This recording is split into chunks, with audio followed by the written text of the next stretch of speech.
Good evening. On behalf of the Commission on Presidential Debates, I am pleased to welcome you to the second presidential debate. I am Bernard Shaw of CNN, Cable News Network. My colleagues on the panel are Ann Compton of ABC News, Margaret Warner of Newsweek magazine, and Andrea Mitchell of NBC News. The candidates are Vice President George Bush, the Republican nominee, and Governor Michael Dukakis, the Democratic nominee.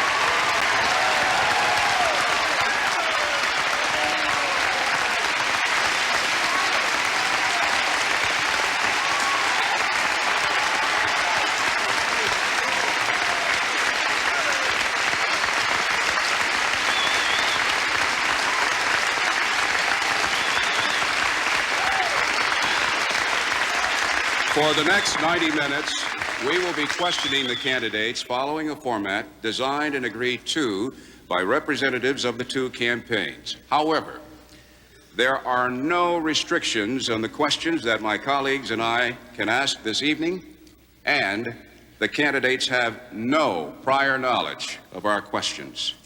By agreement between the candidates, the first question goes to Governor Dukakis. You have 2 minutes to respond.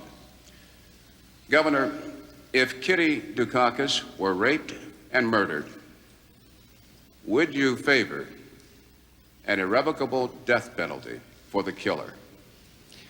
No, I don't, Bernard, and I think you know that I've opposed the death penalty during all of my life. I don't see any evidence that it's a deterrent, and I think there are better and more effective ways to deal with violent crime. We've done so in my own state, and it's one of the reasons why we have had the biggest drop in crime of any industrial state in America, why we have the lowest murder rate of any industrial state in America. But we have work to do in this nation. We have work to do to fight a real war, not a phony war against drugs, and that's something that I want to lead, something we haven't had over the course of the past many years, even though the Vice President has been, at least allegedly, in charge of that war. We have much to do to step up that war, to double the number of drug enforcement agents, to fight both here and abroad, to work with our neighbors in this hemisphere, and I want to call a hemispheric summit just as soon after the 20th of January as possible to fight that war. But we also have to deal with drug education and prevention here at home. And that's one of the things that I hope I can lead personally as the President of the United States. We've had great success in my own state, and we've reached out to young people and their families and been able to help them by beginning drug education and prevention in the early elementary grades. So we can fight this war and we can win this war. And we can do so in a way that marshals our forces, that provides real support for state and local law enforcement officers who have not been getting that kind of support, do it in a way which will bring down violence in this nation, will help our youngsters to stay away from drugs, will stop this avalanche of drugs that's pouring into the country, and will make it possible for our kids and our families to grow up in safe and secure and decent neighborhoods. Mr. Vice President, your 1 minute rebuttal. Well, a lot of what this campaign is about, it seems to me, Bernie, gets to a question of values. And here I do have, on this particular question, a big difference with my opponent. You see, I do believe that some crimes are so heinous, so brutal, so outrageous, and I'd say particularly those that result in the death of a police officer. Those real brutal crimes, I do believe in the death penalty. And I think it is a deterrent. And I believe we need it.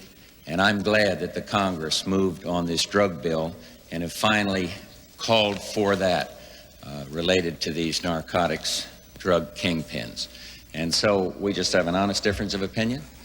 I support it, and he doesn't. Now to you, Vice President Bush. I quote to you this from Article 3 of the 20th Amendment of the Constitution. Quote, if at the time fixed for the beginning of the term of the President-elect shall have died, the Vice President-elect shall become President. Meaning, if you are elected and die before Inauguration Day, Ernie. automatically, Dan Quayle would become the 41st President of the United States. What have you to say about that possibility? I'd have confidence in him, and I made a good selection. And I've never seen such a pounding, an unfair pounding on a young senator in my entire life. And I've never seen a presidential campaign where the presidential nominee runs against my vice presidential nominee. Never seen one before. But, you know, Lloyd Bentsen jumped on Dan Quayle when Dan Quayle said he'd had roughly the same amount of experience. He had 2 terms in the Congress. He had 2 terms in the Senate, serving his 2nd term. He authored the Job Training Partnership Act that says to American working men and women that are thrown out of work for no fault of their own, that they're going to have jobs. We're moving into a new competitive age, and we need that kind of thing. He, unlike my opponent, is an expert in national defense, helped amend the INF treaty, so we got a good, sound treaty. When these people over here were talking about a freeze, if we'd listened to them, we would never have had a treaty. And so I have great confidence in him, and it's turning around. You know, the American people are fair.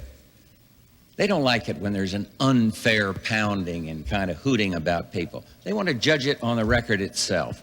And so I'm proud of my choice. And, you know, I don't think age is the only criterion, but I'll tell you something. I'm proud that people that are 30 years old and 40 years old now have someone in their generation that is going to be Vice President of the United States of America. I made a good selection. The American people are seeing it, and I am proud of it. That's what I'd say, and he could do the job. Governor Dukakis, your 1-minute rebuttal. Bernard, this was the first presidential decision that we as nominees were called upon to make. And that's why people are so concerned, because it was an opportunity for us to demonstrate what we were looking for in a running mate. More than that, it was the first national security decision that we had to make. The Vice President talks about national security. 3 times since World War II, the Vice President has had to suddenly become the President and Commander-in-Chief. I picked Lloyd Bentsen because I thought he was the best qualified person for the job. Mr. Bush picked Dan Quayle, and before he did it, he said, "Watch my choice for Vice President. It will tell all." And it sure did. It sure did. Ann Compton for the Vice President. Thank you, Bernie. Mr. Vice President, yes, we read your lips. No new taxes. Good. But despite that same pledge from President Reagan, after income tax rates were cut, in each of the last 5 years, some federal taxes have gone up on Social Security, cigarettes, liquor, even long-distance telephone calls. Now, that's money straight out of people's wallets. Absolutely. Isn't the phrase "no new taxes" misleading the voters? No, because that I'm pledged to that. And yes, some taxes have gone up. And the main point is taxes have been cut, and yet income is up to the federal government by 25% in the last 3 years. And so what I want to do is keep this expansion going. I don't want to kill it off by a tax increase. More Americans at work today than at any time in the history of this country, and a greater percentage of the workforce. And the way you kill expansions is to raise taxes. And I don't want to do that. And I won't do that. And what I have proposed is something much better. And it's going to take discipline of the executive branch. It's going to take discipline of the congressional branch. And that is what I call a flexible freeze that allows growth, about 4% or the rate of inflation, but does not permit the Congress just to add on spending. I hear this talk about a blank check. The American people are pretty smart. They know who writes out the checks, and they know who appropriates the money. It is the United States Congress, and by 2-1, Congress is blamed for these deficits.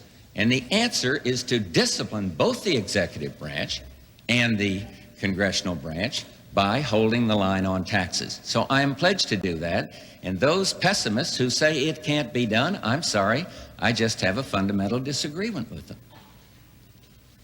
Governor Dukakis, your 1-minute response.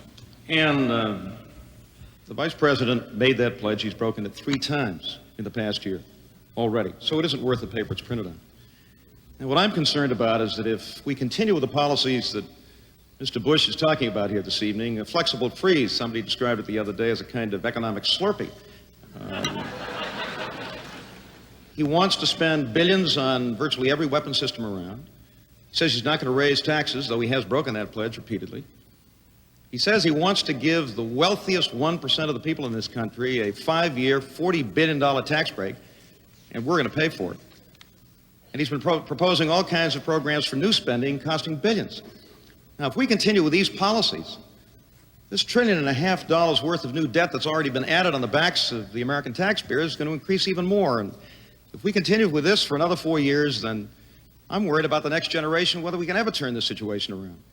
No, we need a chief executive who's prepared to lead, who won't blame the Congress, but will lead, will bring down that deficit, will make tough choices on spending. Governor. Will go out and do the job that we expect of him and do it with the Congress of the United States.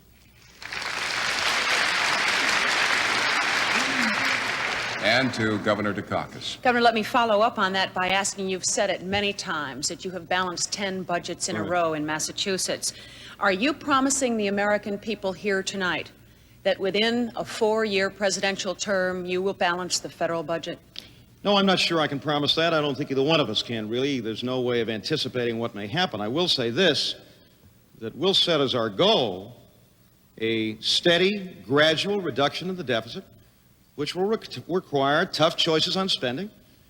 It will require a good, strong rate of economic growth. It will require a plan that the President works out with the Congress, doesn't blame them, works it out with them, which brings that deficit down. It will require us to go out and collect billions and billions of dollars in taxes owed that aren't being paid in this country, and that's grossly unfair to the average American who's paying his taxes and paying them on time and doesn't have any alternative. It's taken out of his paycheck. Mr. Bush says we're going to put the IRS on every taxpayer. That's not what we're going to do. I'm for the Taxpayer Bill of Rights.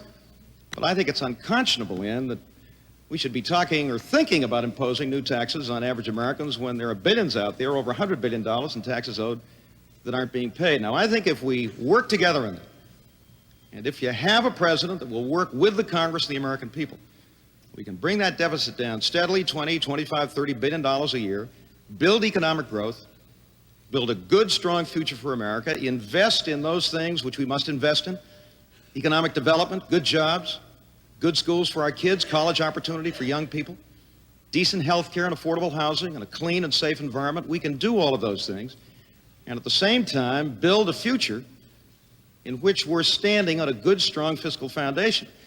Senator Benson said, as you recall, at the debate with Senator Quayle, that if you give any of us $200 billion worth of hot checks a year, we can create an illusion of prosperity. But sooner or later, that credit card mentality isn't going to work. And I want to bring to the White House a sense of strength and fiscal responsibility which will build a good, strong foundation under which this country, or above which this country, can move, grow, invest, and build the best America for its people and for our kids and our grandkids. Mr. Vice President, your The governor 1-minute has response. to balance the budget in his state. He's required to by law. He's raised taxes several times. I wish he would join me, as a matter of fact, in appealing to the American people for the balanced budget amendment for the federal government and for the line item veto. I'd like to have that line item veto for the president because I think that would be extraordinarily helpful. And I won't do one other thing that he's had to do. Took $29 million out of his state pension fund. That's equivalent on the federal level of taking out of the Social Security Trust Fund. I'm not going to do that. I won't do that at the moment. And so I'm still a little unclear as to whether he's for or against a tax increase. I have been all for the taxpayers' Bill of Rights all along. And this idea of unleashing a whole bunch of army, a conventional force army of IRS agents into everybody's kitchen. I mean, he's against most defense matters, and now he wants to get an army of IRS auditors going out there. I'm against that. I oppose that.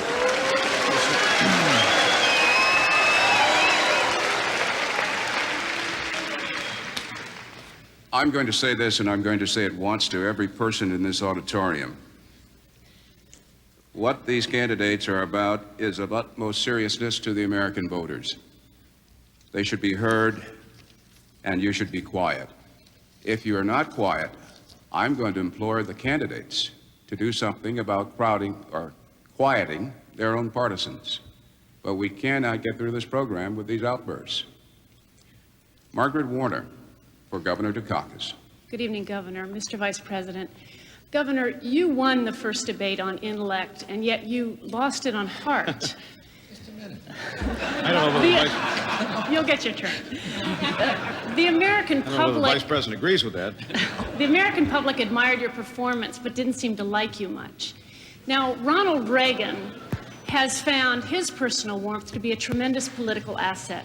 Do you think that a president has to be likable to be an effective leader? Margaret, may I go back and just say to the Vice President that I didn't raid the pension fund of Massachusetts. You're dead wrong, George. We didn't do that. As a matter of fact, I'm the first governor in the history of my state to fund that pension system, and I'm very proud of that. And you just have your interest. You just have your interest. No, we did not. No, we did not. I've been in politics for 25 years, Margaret. I've won a lot of elections. I've lost a few, as you know, and learned from those losses. I won the Democratic nomination in 51 separate contests. I think I'm a reasonably likable guy. I'm serious. Though I think I'm a little more lovable these days than I used to be back in my youth when I began in my state legislature. But I'm also a serious guy. I think the presidency of the United States is a very serious office. And I think we have to address these issues in a very serious way. So I hope and expect that I'll be liked by the people of this country as President of the United States. I certainly hope I'll be liked by them on the 8th of November. But I also think it's important to be somebody who's willing to make those tough choices. Now, we've just heard 2 or 3 times from the Vice President, he's not going to raise taxes. I repeat, within days after you made that pledge, you broke it. You said, well, maybe as a last resort, we'll do it. And you've supported legislation this year that's involved tax increases not once but twice. So that pledge isn't realistic, and I think the Vice President knows it. I think the people of this country know it. The fact of the matter is that the next President of the United States is going to have to go to the White House seriously. He's going to have to work with the Congress seriously. He can't turn to the Congress and blame them for the fact that we don't have a balanced budget and that we have billions and billions of dollars in red ink. And I'm going to be a president who is serious. I hope and expect will be liked by the American people, but more than that, will do the kind of job that I'm elected to do. We'll do it with as much good humor as I can, but at the same time, we'll do it in a way which will achieve the goals we want for ourselves and our people. And I think we know what they are. Governor? A good, strong future, a future in which Your there is time is opportunity run for out, all of sir. our citizens. 1 minute from the Vice President. I don't think it's a question of whether people like you or not to make you an effective leader. I think it's whether you share the broad dreams of the American people, whether you have confidence in the people's ability to get things done, or whether you think it all should be turned over, as many of the liberals do, to Washington, D.C. You see, I think it's a question of values, not likability or lovability. It's a question in foreign affairs of experience, knowing world leaders, knowing how to build on a superb record of this administration in arms control, because you'd know exactly how to begin. You have to learn from experience that making unilateral cuts in the defense system is not the way that you enhance the peace. You've got to understand that it is only the United States that can stand for freedom and democracy around the world, and we can't turn it over to the United Nations or other multilateral organizations. It is, though, trying to understand the heartbeat of the country. And I know these campaigns get knocked a lot, but I think I'd be a better president now for having Mr. had Vice to President. travel to these communities and understand the family values and the importance of neighborhood. Margaret Warner for the Vice President. Please. I'd like to follow up on that, Mr. Vice President. The tenor of the campaign you've been running in terms of both the issues and your rhetoric has surprised even some of your friends. Senator Mark Hatfield, who's known your family a long time and who knew your father, the late Senator Prescott Bush, said, and I quote, "If his father were alive today, I'm sure his father would see it as a shocking transformation." Is Senator Hatfield right? What was he referring to? He was referring to your performance in the campaign. Well, I think my dad would be pretty proud of me because I think we've come a long, long way. And I think, 3 months ago, I remember some of the great publications in this country had written me off. And what I've had to do is to define not just my position, but to define his. And I hope I've done it fairly. And the reason I've had to do that is that he ran on the left in the Democratic primary, ran firmly and ran with conviction and ran on his record. And then at that Democratic convention, they made a determination. And they said there, ideology doesn't matter, just competence. And in the process, the negatives began. It wasn't me that was there at that convention. Thank God I was up with Jimmy Baker camping out, and I didn't have to hear all the personal attacks on me out of that Democratic convention. It was wonderful not to have to listen to it. And I'm not the one that compared the President of the United States to rotting from like a dead fish from the head down. I didn't do that, but I have defined the issues, and I am not going to let Governor Dukakis go through this election without explaining some of these very liberal positions. He's the one that said, I am a liberal, traditional liberal, progressive liberal Democrat. He's the one that brought up to garner primary votes the whole question of the ACLU. And I have enormous difference with the ACLU on their political agenda, not on their defending some minority opinion on the right or the left. I support that. But what I don't like is this left-wing political agenda. And therefore, I have to help define that. And if he's unwilling to do it, if he says ideology doesn't matter, I don't agree with him. 1 minute from Governor Dukakis. Well, Margaret, we've heard it again tonight, and I'm not surprised. The labels, I guess the Vice President called me a liberal 2 or 3 times, said I was coming from the left. In 1980, President Reagan called you a liberal for voting for federal gun control. And this is something Republicans have used for a long time. They tried it with Franklin Roosevelt and Harry Truman and John Kennedy. It's not labels. It's our vision of America. And we have 2 fundamentally different visions of America. The Vice President is complacent, thinks we ought to stick with the status quo, doesn't think we ought to move ahead, thinks that things are okay as they are. I don't. I think this is a great country because we've always wanted to do better, to make our country better, to make our lives better. We've always been a nation which was ambitious for America, and we move forward. And that's the kind of America I want. That's the kind of leadership I want to provide. But I don't think these labels mean a thing, and I would hope that tonight and in the course of the rest of this campaign, we can have our good, solid disagreements on issues. There's nothing the matter with that, but let's stop labeling each other, and let's get to the heart of the matter, which is the future of this country.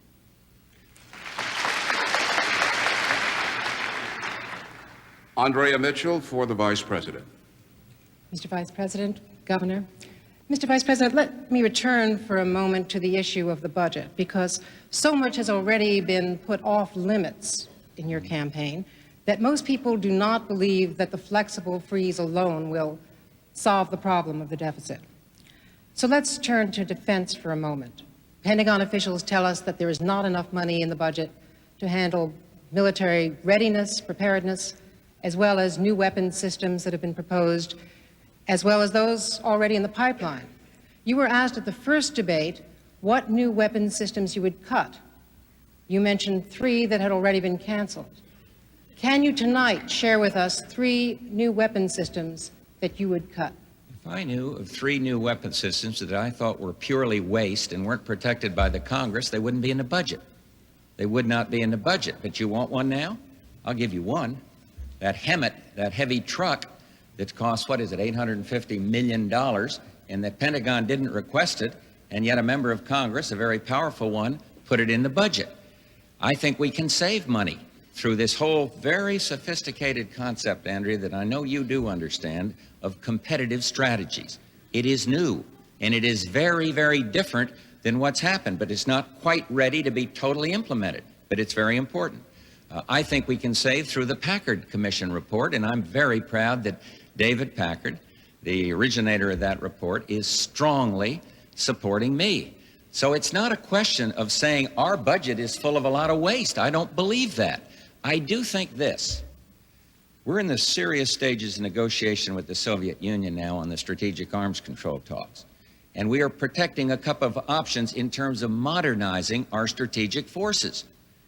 My Secretary of Defense is going to have to make a very difficult decision in which system to go forward with. But we are protecting both of them. We're moving forward with the negotiations. And you see, I just think it would be dumb negotiating policy with the Soviets to cut out one or the other of the two options right now. The Soviets are modernizing. They continue to modernize. And we can't simply say, we've got enough nuclear weapons, let's freeze. We can't do that. We have to have modernization, especially if we achieve the 50% reduction in strategic weapons that our president is taking the leadership to attain. And so that's the way I'd reply to it. And I believe we can have the strongest and best defense possible if we modernize, if we go forward with competitive strategies, and if we do follow through on the Packard Commission report. Governor Dukakis, 1 minute. Well, Andrea, we just had another example of why the Vice President's mathematics just doesn't add up. I think you know, because you've covered these issues, that there's no way that we can build all of the weapon systems the Vice President says he wants to build within the existing defense budget. Everybody knows that, including the people at the Pentagon. Now, my defense secretary is going to have a lot to do with some of those decisions, but it's going to be the president that's going to have to ultimately decide before that budget goes to the Congress what weapon systems are going to go and what are going to stay. We are not going to spend the billions and trillions that Mr. Bush wants to spend on Star Wars. We're not going to spend billions on MXs on railroad cars, which is a weapon system we don't need, can't afford, and won't help our defense posture at all. We're not going to spend hundreds of millions on a space plane from Washington to Tokyo. Those are decisions that the chief executive has to make. Yes, we're going to have a strong and credible and effective nuclear deterrent. We're going to go forward with the stealth, the D-5, and the advanced cruise missile, and good conventional forces. But the next president of the United States will have to make some tough and difficult decisions. I'm prepared to make them. Governor. The Vice President is not. Andrea has a question for you. Governor, continuing on that subject then, you say that we have to do something about conventional forces. You have supported the submarine-launched missile, the D-5 you just referred to.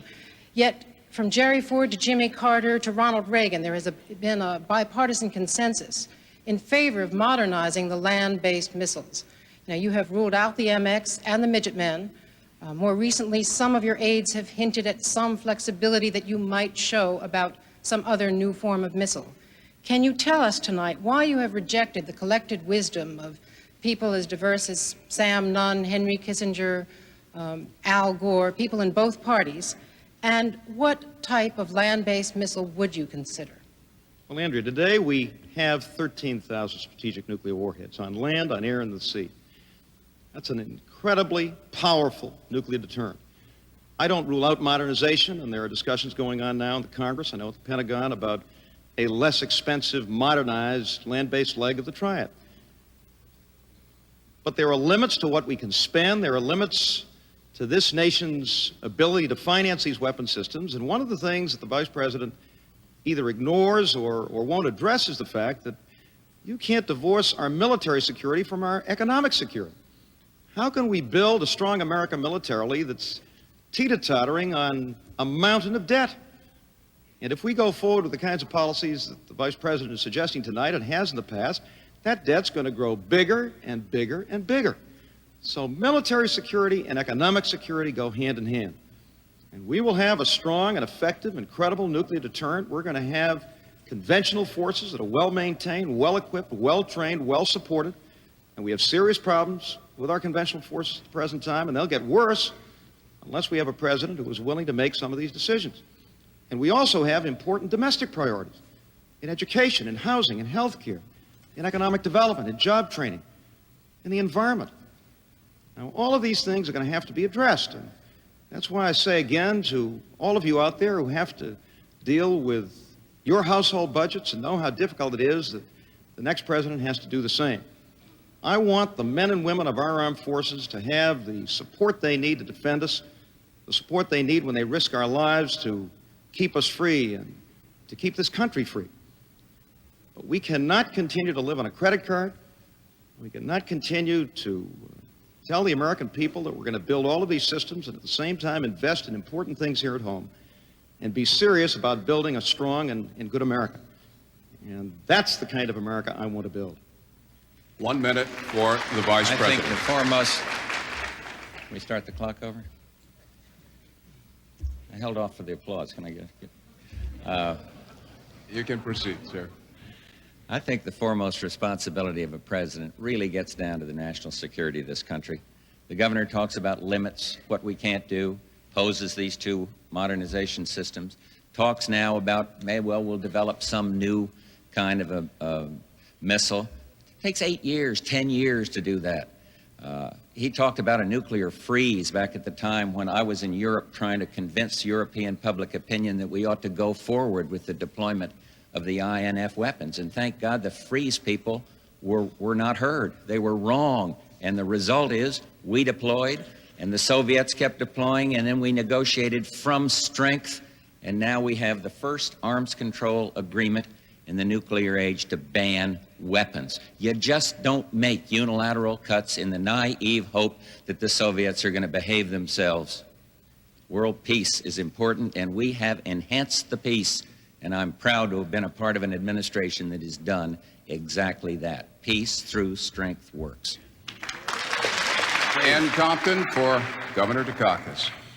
Governor, today they may call them role models, but they used to be called heroes, the kind of public figure who could inspire a whole generation, someone who was larger than life. My question is not who your heroes were.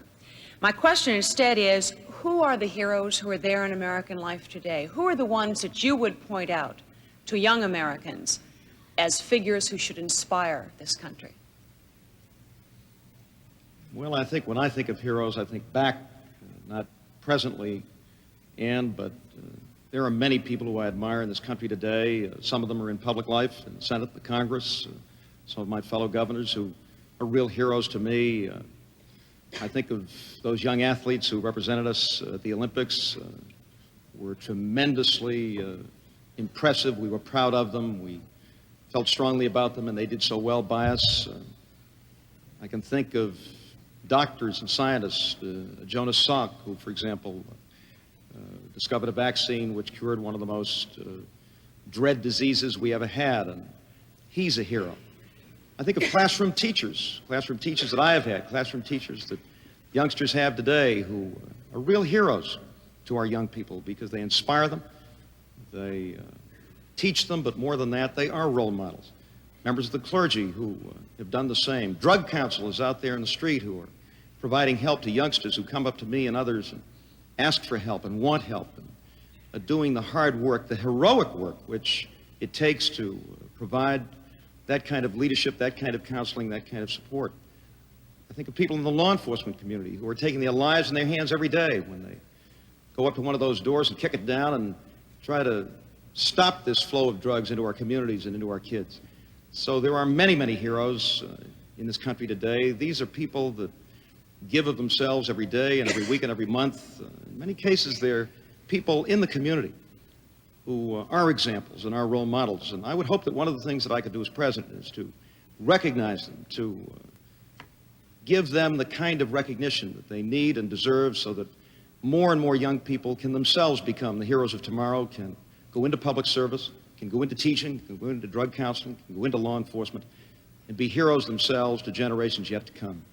1 minute for Vice President Bush. I think of a teacher right here, largely Hispanic school, Jaime Escalante, teaching calculus to young kids, 80% of them going on to college. I think of a young man and now in this country named Villadares, who was released from a Cuban jail, came out and told the troop in this brilliant book, Against All Hope, about what is actually happening in Cuba. I think of those people that took us back into space again, Rick Houck and that crew, as people that are worthy of this. I agree with the governor on athletics, and there's nothing corny about having sports heroes, young people that are clean and honorable and out there setting the pace. I think of Dr. Fauci. Probably never heard of him. Well, you did. Ann heard him. He's a very fine research, top doctor at National Institute of Health, working hard doing something about research on this disease of AIDS. But look, I also think we ought to give a little credit to the President of the United States. He is the one that has gotten us that first arms control agreement, and the cynics abounded. And he is leaving office with a popularity at an all-time high because American people say he is our hero. Ann has a question for you, Mr. Vice President. Let's change the pace a little bit, Mr. Vice President. In this campaign, some hard and very bitter things have been spoken by each side, about each side.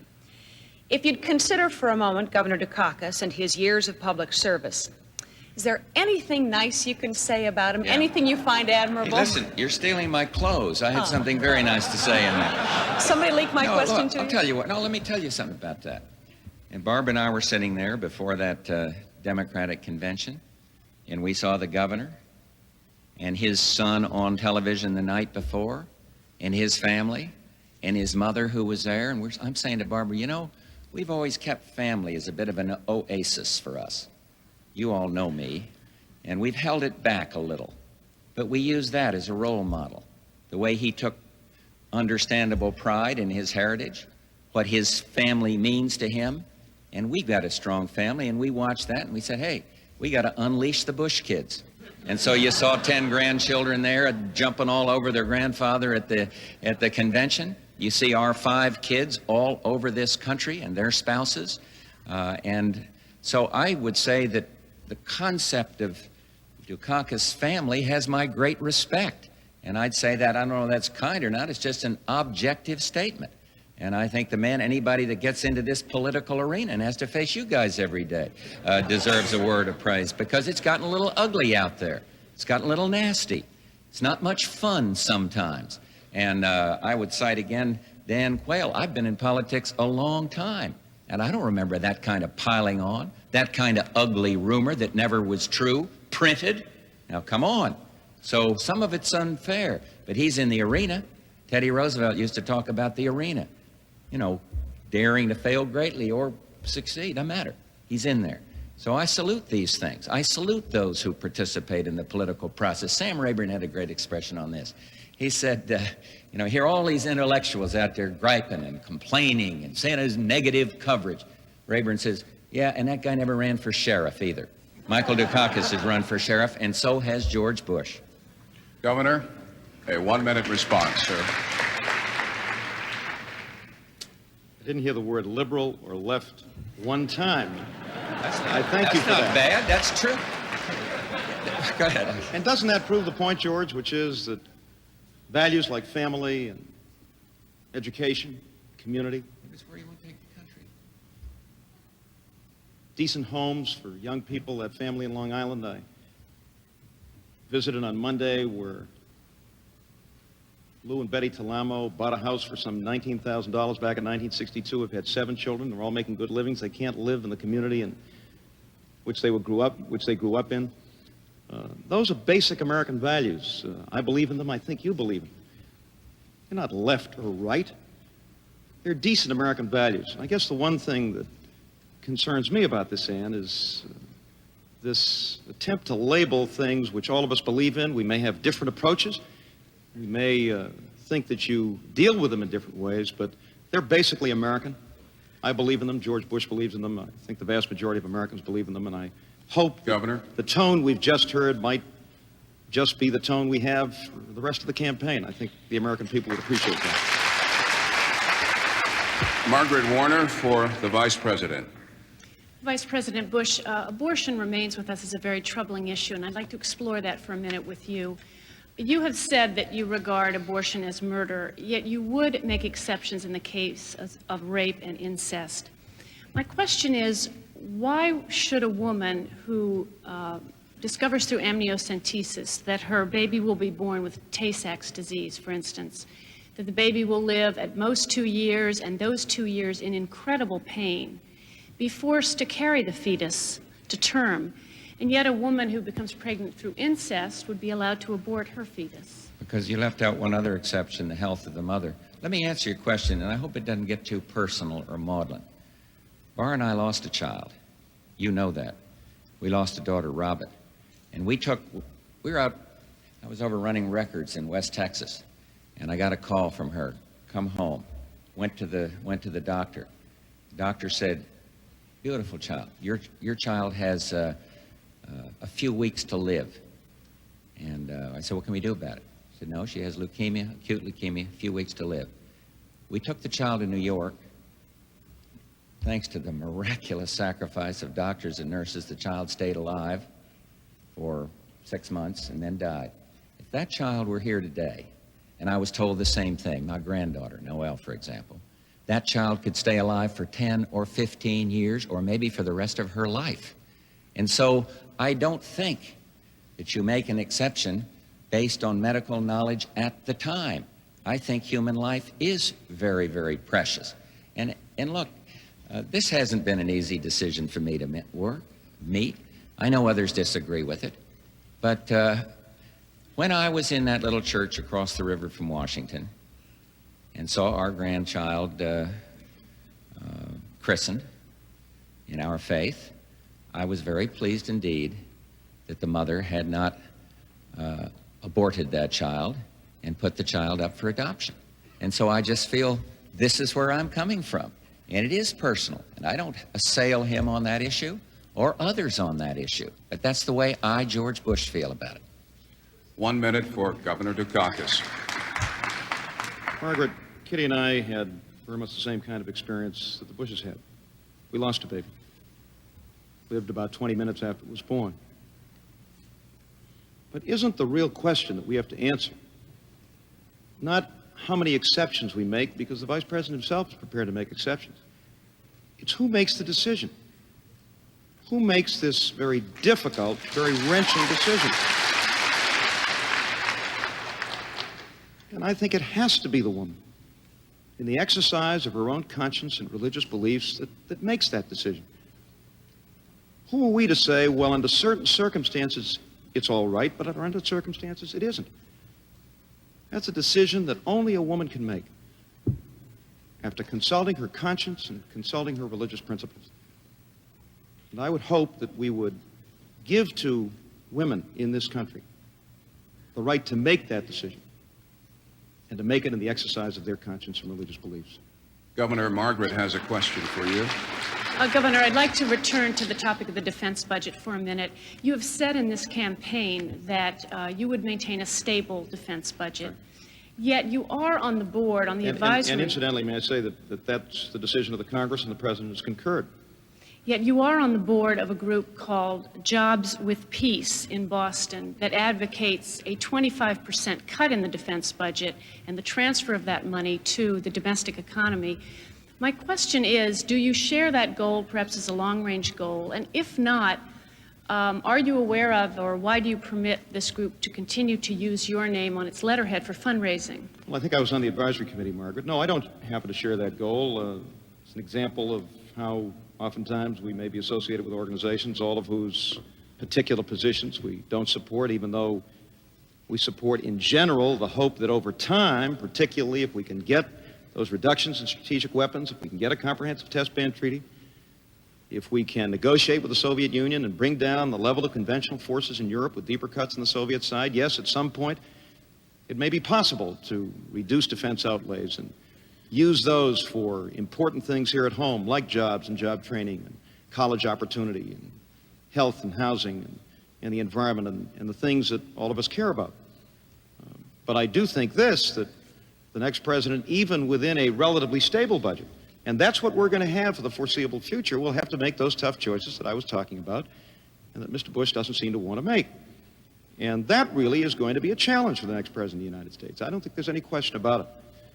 But I also see a tremendous opportunity now to negotiate with the Soviet Union to build on the progress that we've made with the INF Treaty, which I strongly supported, and most Democrats did, to get those reductions in strategic weapons, to get a test ban treaty, and to really make progress on the reduction of conventional forces in Europe. And if we can do that, and do it in a way that gets deeper cuts on the Soviet side, which is where they ought to come from, then I think we have an opportunity over the long haul to begin to move some of our resources from the military to important domestic priorities that can provide college opportunity for that young woman whose mother wrote me from Texas just the other day, from Longview, Texas. 2 teachers, a mother and a father, who have a child that's a freshman in college, is an electrical engineering major, a very bright student, and they can't afford to keep that child in college.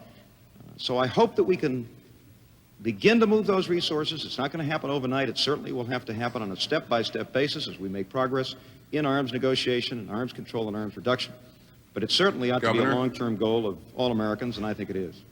1 minute for the Vice President. The defense budget today takes far less percentage of the gross national product than it did in President Kennedy's time, for example, moved tremendously. And you see, I think we're facing a real opportunity for world peace. This is a big question, and it's a question as to whether the United States will continue to lead for peace. See, I don't believe any other country can pick up the mantle. I served at the UN. I don't think we can turn over these kinds of decisions of the collective defense to the United Nations or anything else. So what I'm saying is we are going to have to make choices. I said I would have the Secretary of Defense sit down, but while the President is negotiating with the Soviet Union, I simply do not want to make these unilateral cuts. And I think those that advocated the freeze missed the point that there was a better way, and that better way has resulted in a principle, asymmetrical cuts. Soviets take out more than we do, and the principle of intrusive verification.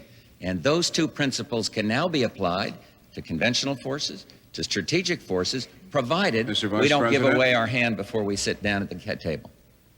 Andrea Mitchell for Governor Dukakis. Governor, you've said tonight that you set as a goal the steady reduction of the deficit, and you've talked about making tough choices, so perhaps I can get you to make one of those tough choices. No credible economist in either party accepts as realistic your plan to handle the deficit by tightening tax collection, investing in economic growth, bringing down interest rates, and cutting weapons systems. So and some domestic programs as well, Andrew. Some domestic programs as well. So let's assume now, for argument purpose, that it is the spring of 1989 and you are President Dukakis, and you discover that all of those economists were right and you were wrong. You are now facing that dreaded last resort, increased taxes. Which tax do you decide is the least onerous? May I disagree with the premise of your question? For the sake of argument, no.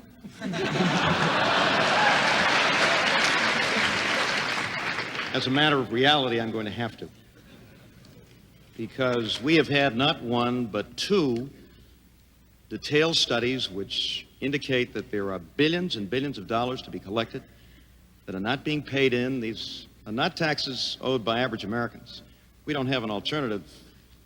We lose it when it's taken out of our paycheck before we even get it. But it's the Internal Revenue Service which estimates now that we aren't collecting $100 billion or more in taxes owed in this country.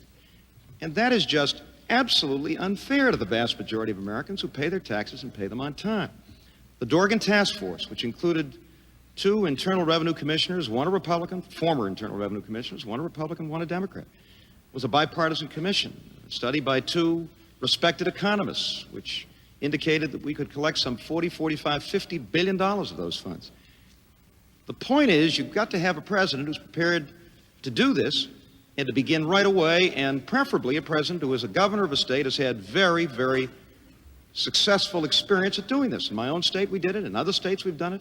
Republican governors as well as Democratic governors, and we've had great success at revenue enforcement. Now, the vice president will probably tell you that it's going to take an army of IRS collectors again. Well, his campaign manager, who used to be the Secretary of the Treasury, was taking great credit about a year ago in asking and receiving from the Congress substantial additional funds to hire Internal Revenue agents to go out and collect these funds. And I'm happy to join Jim Baker in saying that we agree on this. But the fact of the matter is that this is something that we must begin. It's going to take at least the first year of the new administration. But the Dorgan Task Force, the bipartisan task force, estimated that we could collect about $35 billion in the fifth year, $105 billion over 5 years. The other study, even more than that, and that's where you begin. 1 minute response, Mr. Vice President. Well, Andrea, you didn't predicate that lack of economist support for what I call a flexible freeze, because some good, very good economists do support that concept. And I think where I differ with the governor of Massachusetts is I am optimistic. They jumped on me yesterday being a little optimistic about the United States. I am optimistic, and I believe we can keep this longest expansion going. I was not out there when that stock market dropped, wringing my hands and saying this was the end of the world, as some political leaders were, because it isn't the end of the world. And what we have to do is restrain the growth of spending. And we are doing a better job of it. The Congress is doing a better job of it. And the dynamics work, but they don't work if you go raise taxes and then the Congress spends it, continues to spend that. The American working man and woman are not taxed too little. The federal government continues to spend too much. Oops, hold it. Mr. Vice President, Andrea has a question for you. Mr. Vice President, you have flatly ruled out any change in Social Security benefits, even for the wealthy. Now, can you stand here tonight and look a whole generation of 18 to 34-year-olds in the eye, the very people who are going to have to be financing that retirement, and tell them that they should be financing the retirement of people like yourself, like Governor Dukakis, or for that matter, people such as ourselves here on this panel? More so you than me. But we could argue about that. Sir. No, but you got to go back to what Social Security was when it was created. It wasn't created as a welfare program. It wasn't created that it was created as a whole retirement or help supplement to retirement program. It wasn't created as a welfare program. So here's what's happened. We came into office and the Social Security Trust Fund was in great jeopardy. And the president took the leadership, working with the Democrats and the Republicans in Congress. Some tough calls were made, and the Social Security Trust Fund was put back into sound, solvent condition. So I don't want to fool around with it.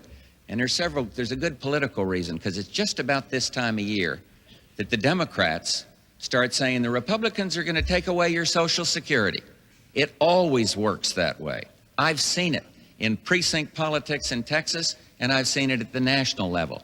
We have made the Social Security Trust Fund sound, and it is going to be operating at surpluses, and I don't want the liberal Democratic Congress to spend out of that Social Security Trust Fund or go and take the money out for some other purpose. I don't want that. And I will not go in there and suggest changes in Social Security. I learned that the hard way.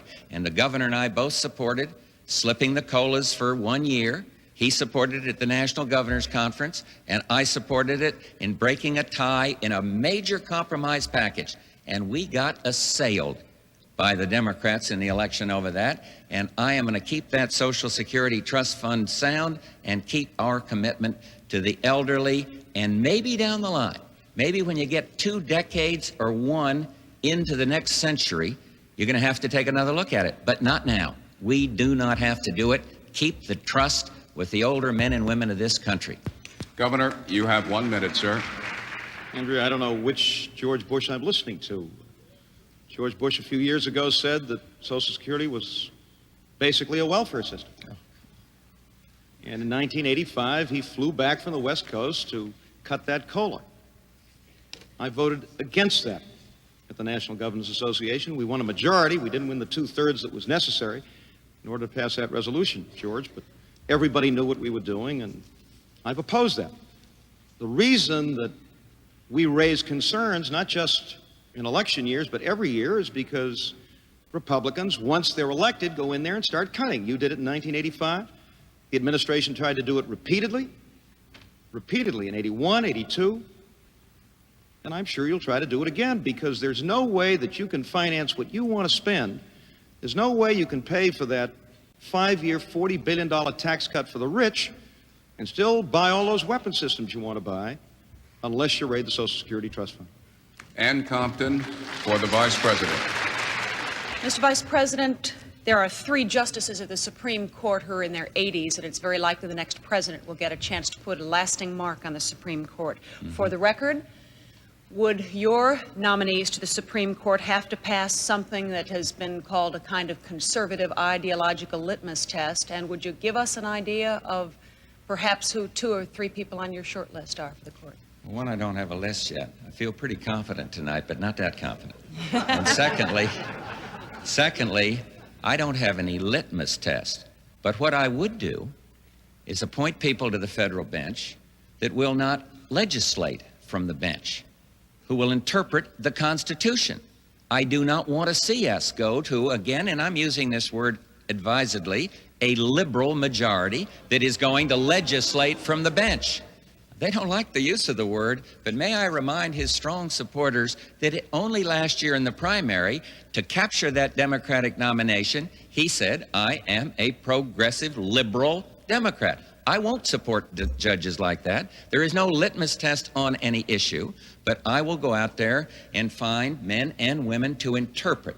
And I don't have a list, but I think the appointments that the president has made to the bench have been outstanding, outstanding appointments. Including board? Yeah. Governor, Supportive. you have a 1-minute response time.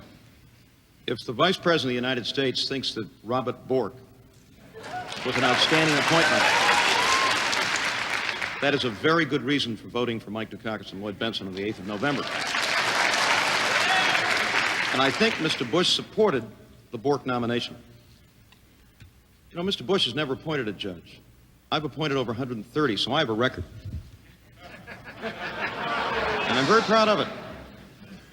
I don't ask people whether they're Republicans or Democrats. I've appointed prosecutors. I've appointed defenders. I don't appoint people I think are liberal or people who I think are conservative. I appoint people of independence and integrity and intelligence, people who will be a credit to the bench. And those are the standards that I will use in nominating people to the Supreme Court of the United States. These appointments are for life. These appointments are for life. And when the Vice President talks about liberals on the bench, I wonder who he's talking about. Is he talking about a former governor of the state of California who was a former prosecutor? Governor. And a Republican named Earl Warren? Because I think Chief Justice Warren was an outstanding Chief Justice, and I think most Americans do too. Ann Compton has a question for you, Governor Dukakis. Governor, millions of Americans are entitled to some of the protections and benefits that the federal government provides, including Social Security, pensions, Medicare for the elderly, Medicaid for the poor. But in fact, there are so many millions of Americans who are eligible. The government just can't continue to pay for all of those programs as they're currently constituted.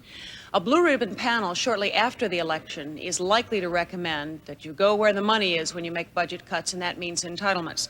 Before the election, would you commit yourself to any of those hard choices, such as which one of those entitlements ought to be redrawn? Andrew, why do people who want to balance budgets or bring the deficit down always go to those programs which tend to benefit people of very modest means? You know, 2/3 of the people in this country who receive Social Security checks live entirely on that check. They have no other income. And yet Mr. Bush tried to cut their cost of living increase in 1985. Medicare is not getting less expensive. Medical care for the elderly is getting more expensive, with greater deductibles, with fewer benefits, the kinds of things that we've had under this administration that have cut and chopped and reduced the kinds of benefits that one gets under Medicare. Yes, we now have catastrophic health insurance, but it's going to cost. And that's going to be an additional burden on elderly citizens. It had bipartisan support. It should have had bipartisan support, but I suggest that we understand that those are going to be additional costs on senior citizens across this country. So I'm not going to begin, and I'm not going to go to entitlements as a means for cutting that deficit when we're spending billions on something like Star Wars, when we're spending billions on other weapon systems, which apparently the Vice President wants to keep in his back pocket or someplace, but which, if we continue to spend billions on them, will force us to cut Social Security, to cut Medicare, to cut these basic entitlements to people of very, very modest means. Now, there are some things we can do to help people who currently do get entitlements to get off of public assistance. I talked at our first debate about the possibilities of helping millions and millions of welfare families to get off of welfare, and I'm proud to say that we finally have a welfare reform bill. And the Ruby Sampsons and Don Lawsons, hundreds of thousands of welfare mothers in this country and in my state and across the country who today are working and earning are examples of what can happen when you provide training for those welfare mothers, and some daycare for their children, so those mothers can go into a training program and get Governor. a decent job. That's the way you bring a deficit down and help to improve the quality of life of people at the same time. 1 minute for the Vice President. I think I've addressed it, but let me simply say, for the record, I did not vote to cut COLAs. And I voted the same way that he did 3 months before in a national governors conference. And he said at that time, quote, and this is a paraphrase, a freeze, that's easy. So I don't believe that we need to do what you've suggested here. And I've said that I'm going to keep this Social Security entitlement, to keep that trust fund sound. But I do think there are flexible ways to solve some of the pressing problems, particularly that affect our children. And I have made some good, sound proposals. But again, we've got a big difference on child care, for example. You see, I want the families to have the choice. I don't want to see the federal government licensing grandmothers. I don't want to see the federal government saying to communities, well, you can't do this anymore. We're going to tell you how to do it all. I want flexibility. And I do, you know, these people laugh about the 1,000 points of life. You ought to go out and light. You ought to go out and see around this country what's happening in the volunteer sector. American helping America. And I want to keep it alive in child care and in other entitlements.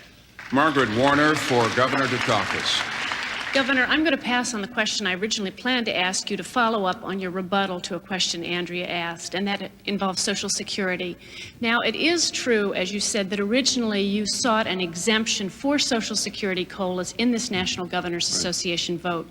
But when you lost that vote, you then endorsed the overall freeze proposal. And what's more, you had great criticism of your fellow governors who wouldn't go along as political cowards. You said, no, that is absolutely not true. You said it takes guts and it takes will. That is absolutely not true. It had nothing to do with the debate on Social Security. It had to do with the discussion we had the previous day on the overall question of reducing a budget. My question is, aren't you demagoguing the Social Security issue? I just have to correct the record. That simply isn't true. Now, we're not a parliamentary body, the National Governors Association.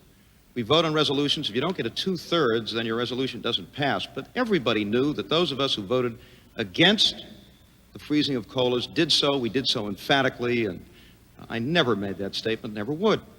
The point is that as we look at this nation's future, and we have two very different visions of this future.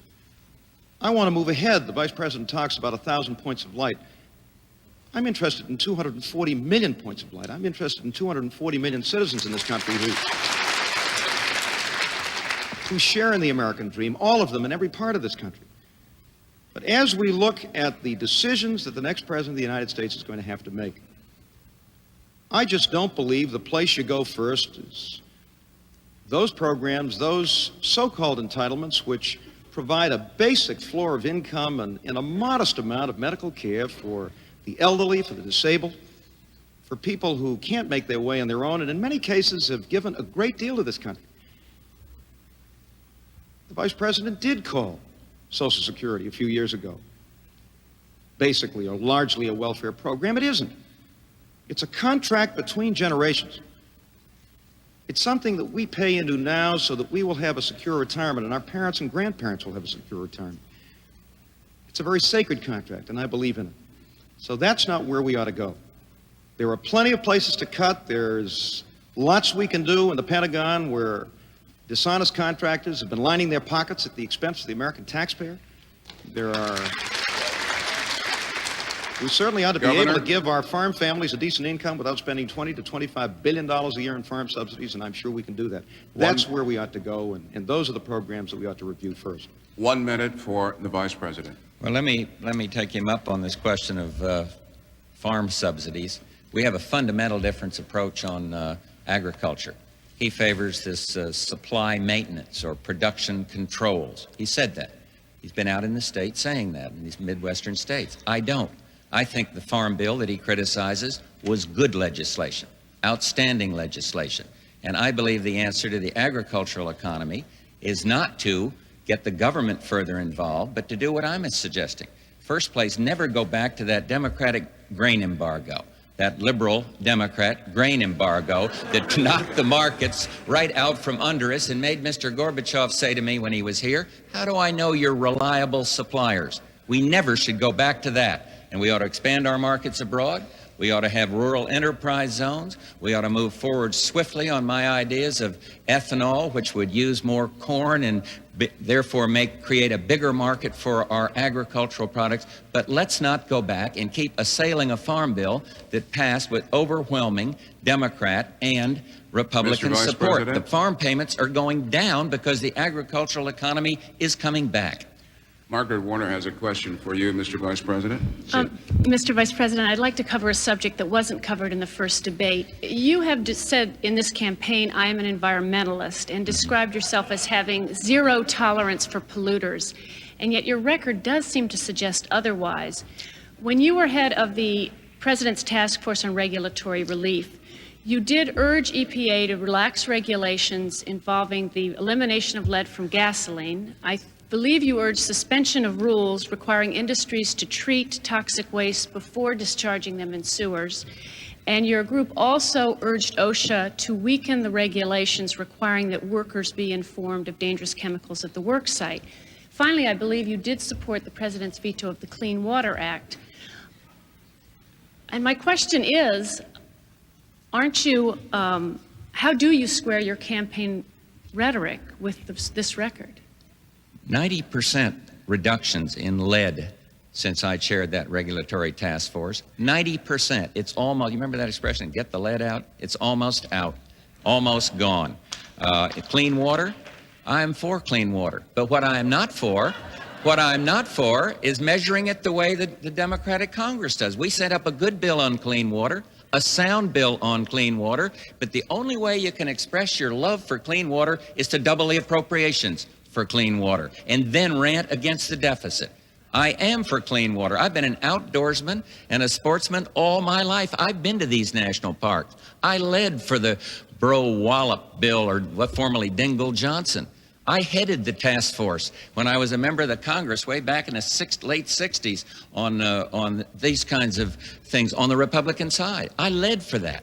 And so I refuse to measure one's commitment as to whether you're going to double the spending. That is the same old argument that gotten us into the trouble on the deficit side. So I'll just keep saying I am one. I'm not going to go down there and try to dump the sludge from Massachusetts off the beaches off of New Jersey. I'm not going to do that. That boo is excessively loud. Can you add 5 seconds, Bernie, out of fairness? Come on. Give me 5. I mean, this is too much down there. But I'm not going to do that. I am an environmentalist. I believe in our parks. I believe in the President's Commission on Outdoors. And I'll do a good job because I am committed. Governor Dukakis, you have 1 minute to respond. Margaret, I'm not sure I can get all of this in 1 minute. George, we have supply management today under the 1985 bill. It's called set-asides.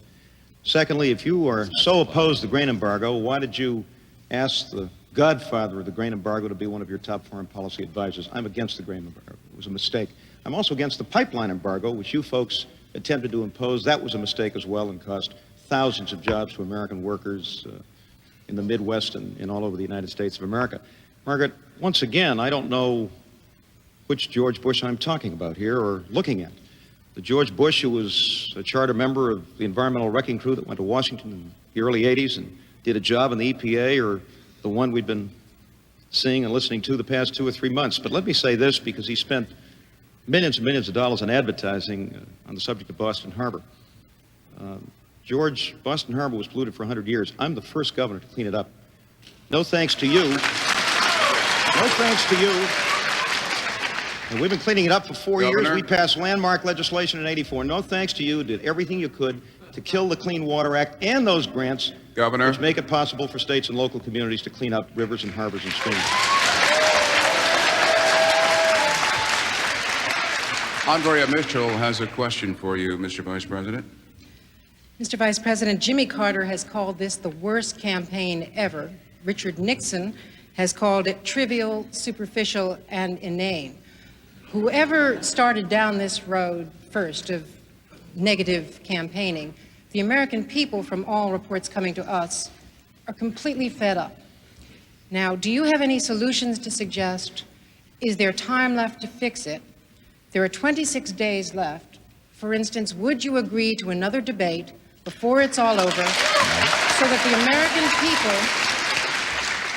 the American people would have another chance before Election Day to compare you two? No, I will not agree to another debate. The American people are up to here with debates. They had 30 of them. We had 7 of them. Now we got 3 of them. I am going to carry this election debate all across this country in the last, whatever remains of the last 3.5 weeks or whatever we have. And the answer is no. I am not going to have any more debates. We don't need any more debates. I've spelled out my position.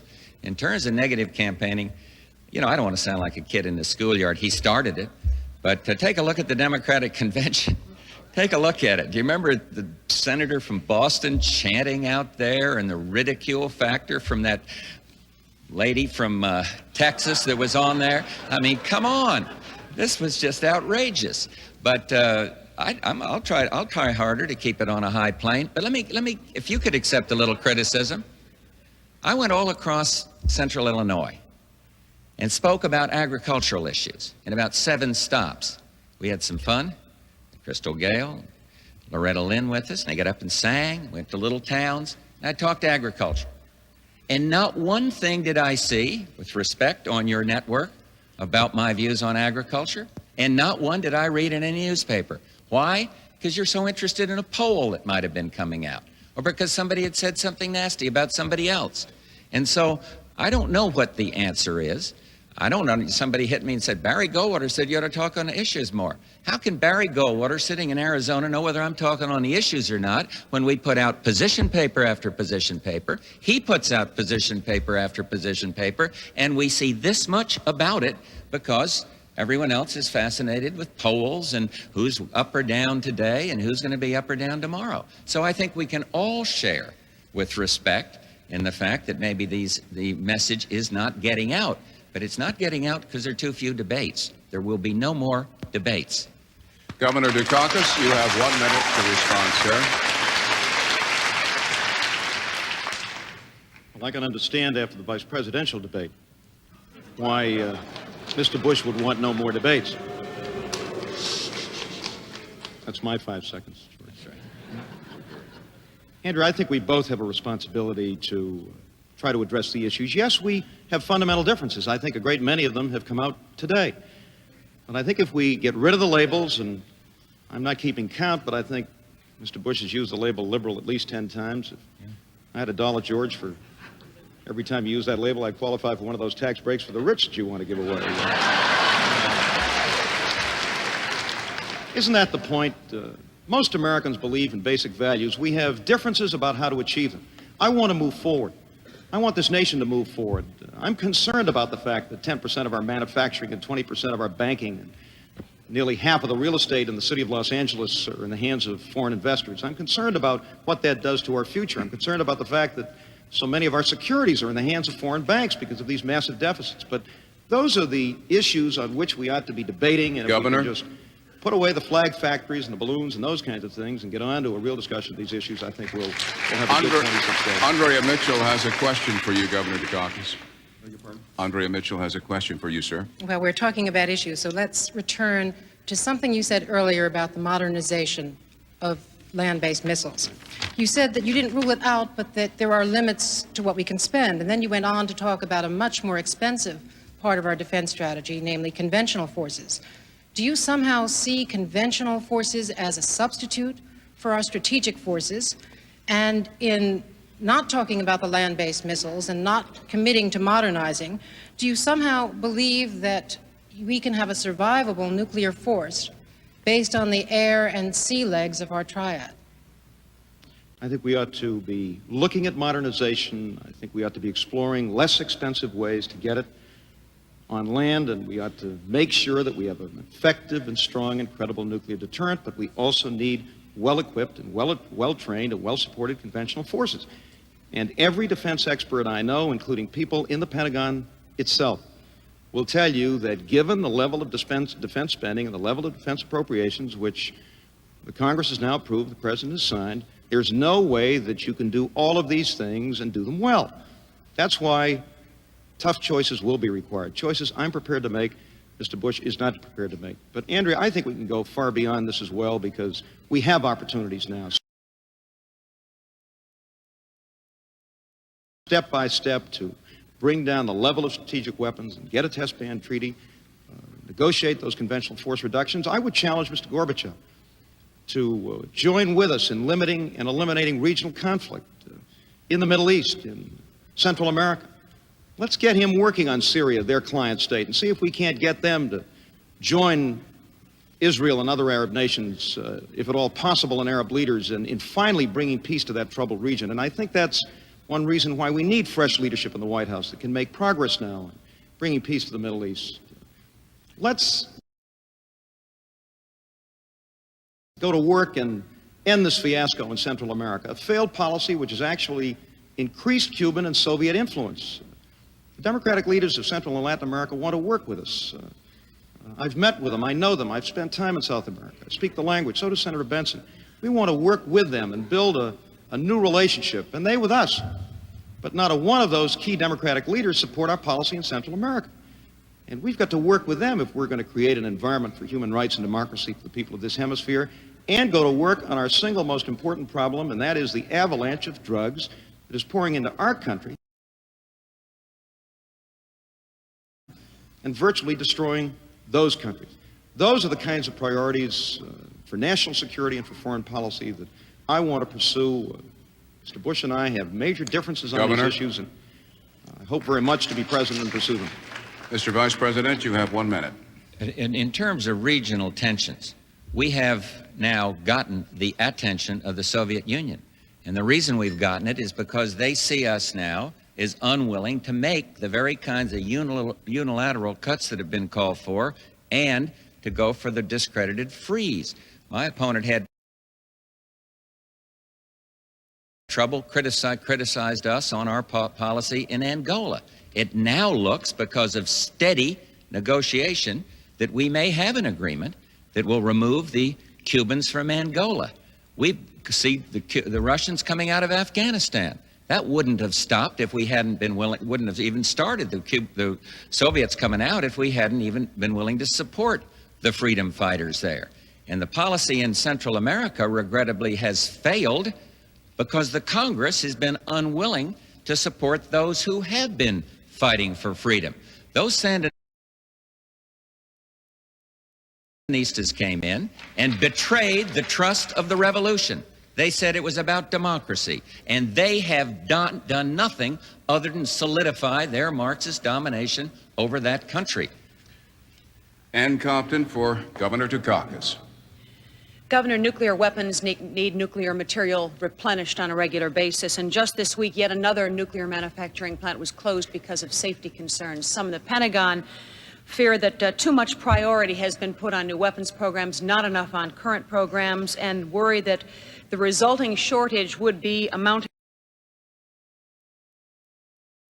to nothing less than unilateral nuclear disarmament. Is that a priority that you feel has been ignored by this administration, or the Pentagon officials making too much of it? Well, it's a great concern of mine, and I think of all Americans, and perhaps the Vice President can tell us what's been going on. This is another example of misplaced priorities. An administration which wants to spend billions on weapon systems that we don't need and can't afford, and now confronts us with a very serious problem in plants that are supposed to be producing tritium and plutonium and providing the necessary materials for existing weapons. Yes, if we don't do something about it, we may find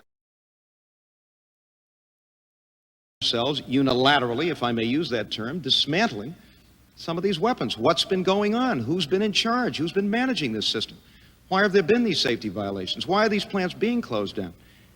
I don't know what the latest cost estimates are, but it's going to be in the range of 25, 50, 75, $100 billion. Now, somebody has to bear the responsibility for this. Maybe the Vice President has an answer. But I'm somebody who believes very strongly in taking care of the fundamentals first before you start new stuff. And that's something which will be a priority of ours in the new administration, because without it, we cannot have the effective and strong and credible nuclear deterrent we must have. Mr. Vice President, you have 1 minute. That is the closest I've ever heard the governor of Massachusetts come to support anything having to do with nuclear. That's about as close as I've ever heard him. Yes, this Savannah River plant needs to be made more safe. Will he join me in suggesting that we may need another plant, maybe in Idaho, to take care of the requirements, nuclear material requirements for our Defense Department? I hope he will. This sounds like real progress here, because we've had a big difference on the safe use of nuclear power for our energy base. I believe that we must use clean, safe nuclear power. I believe that the more dependent we become on foreign oil, the less our national security is enhanced. And therefore, I've made some proposals to strengthen the domestic oil industry by more incentive going in to look for and find and produce oil. Made him some incentives in terms of secondary and tertiary production, but we're going to have to use more gas, more coal, and more safe nuclear power for our energy base. So I am one who believes that we Mr. can Vice and must President? do what he's talking about now. Ann Compton has a question for you. Mr. Vice President, as many as 100 officials in this administration have left the government under an ethical cloud. Some have been indicted, some convicted. Many of the cases have involved undue influence once they are outside of government. If you become president, will you lock that revolving door that has allowed some men and women in the government to come back and lobby the very departments they once managed? Yeah, and I'll apply it to Congress, too. I'll do both. I'll do both, because I think, you see, I am one who, I get kidded by being a little old-fashioned on these things, but I do believe in public service. I believe that public service is honorable, and I don't think anybody has a call on people in their administrations going astray. His chief education advisor is in jail. He's in jail because he betrayed the public trust, the head of education. And yet this man, the governor, equated the president to a rotting fish. He said that a fish rots from the head down as he was going after Ed Meese. Look, we need the highest possible ethical standards. I will have an ethical office in the White House that will be under the president's personal concern. I will see that these standards apply to the United States Congress. I hope I will do a good job as one who has had a relatively clean record with no conflicts of interest in his own public life, as has the governor, to exhort young people to get into public service. But there is no corner on this sleaze factor, believe me. And it's a disgrace, and I will do my level best to clean it up, recognizing that you can't legislate morality. But I do believe that with my record in Congress, having led the new congressman to a code of ethics through main emphasis on it in full disclosure, that I've got a good record. And there are more, if you want to talk about percentage appointments, more members of Congress who have been under investigation percentage-wise than people in the executive branch. And so it isn't one, and state governments have had a tough time. Some of his college presidents aren't exactly holier than thou. So let's not be throwing stones about it. Let's say this isn't Democrat or Republican, and it isn't liberal or conservative. Let's vow to work together to do something about it. Governor, you have 1 minute to respond. And I would agree that integrity is not a Republican or a Democratic issue. It's an American issue. But here again, I don't know which George Bush I'm listening to. Wasn't this the Mr. Bush that supported Mr. Meese? Called James Watt an excellent Secretary of the Interior? Provided support for some of these people, supported the nomination of Robert Bork to the Supreme Court of the United States. We've had dozens and dozens of officials in this administration who have left under a cloud, who have left with a special prosecutor on their arm, have been indicted, convicted. This isn't the kind of administration we need, and one of the reasons our selection of a running mate is so important and is such a test of the kinds of standards we'll set is because it tells the American people in advance of the election just what kind of people we're looking for. I picked Lloyd Benson. Mr. Bush picked Dan Quayle. I think that says a great the American people about the standards we'll set and the quality of the people that we will pick to serve in our administration.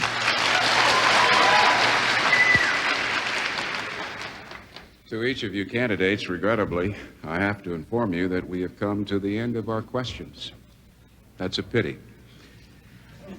Before I ask the candidates to make their closing remarks, on behalf of the Commission on Presidential Debates, I would like to thank all of you for joining us this evening. Governor Dukakis, yours is the first closing statement, sir. 28 years ago, as a young man just graduated from law school, I came to this city, came clear across the country, to watch John Kennedy be nominated for the presidency of the United States, right here in Los Angeles. I never dreamed that someday I would win that nomination and be my party's nominee for president. That's America. That's why I'm proud and grateful to be a citizen of this country. 26 days from today, you and millions of Americans will choose two people to lead us into the future as President and Vice President of the United States. Our opponents say things are okay. Don't rock the boat. Not to worry. They say we should be satisfied. But I don't think we can be satisfied when we're spending $150 billion a year on interest alone on the national debt, much of it going to foreign bankers, or when 25% of our high school students are dropping out of school, or when we have 2.5 million of our fellow citizens, a third of them veterans, who are homeless and living on streets and in doorways in this country, or when Mr. Bush's prescription for our economic future is another tax giveaway to the rich. We can do better than that. Not working with government alone, but all of us working together. Lloyd Bentsen and I are optimists, and so are the American people. And we ask you for your hands and your hearts and your votes on the 8th of November so we can move forward into the future. Kitty and I are very grateful to all of you for the warmth and the hospitality that you've given to us in your homes and communities all across this country. We love you, and we're grateful to you for everything that you've given to us. And we hope that we'll be serving you in the White House in January of 1989. Thank you, and God bless you.